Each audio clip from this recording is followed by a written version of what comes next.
Temperatures above normal once again today. Sounds like a broken record, but it's going to be hot, dry and sunny once again. Here across the Front Range, a good 5 to 10 degrees above average, but up in the high country, even warmer than average. Places like Steamboat by a good 18 degrees, Vail by 17 and Aspen by 15 degrees. We'll top out in the 80s and 90s across the plains this afternoon. Up in the high country, toasty. Places like Steamboat 94, 87 in Vail and 89 in Aspen.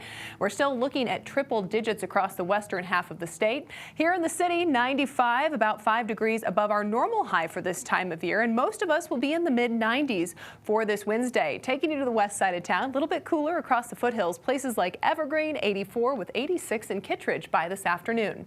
Will be a bit breezy at times, especially across the I-25 corridor and the plains, where we could see wind gusts this afternoon between about 20 and 30 miles per hour. So with the very hot, very dry and very breezy weather, we do have elevated fire weather concerns.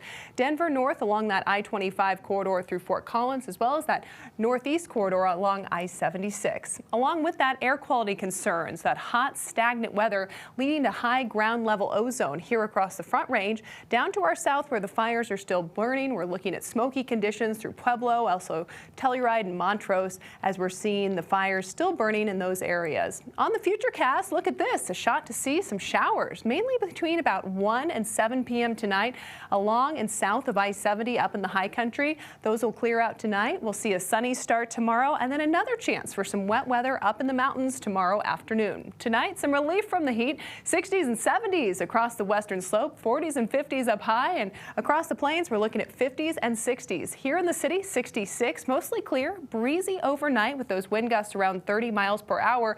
And then tomorrow, another warm day on tap, 94 here in the city with lots of sunshine throughout the day. Not only here, but across the plains, 80s and 90s once again with 70s and 80s up high. High pressure will continue to dominate our weather, not only today and through the end of the week, but into the weekend. We're expecting those temperatures to climb close to the triple digits by the time we get to Sunday. But there is some relief headed our way. Early next week, we'll see a pattern change. A cold front moves through Monday. That'll drop the temperatures into the 80s by the time we get to Tuesday, and a better shot to see some monsoon moisture make a comeback early next week.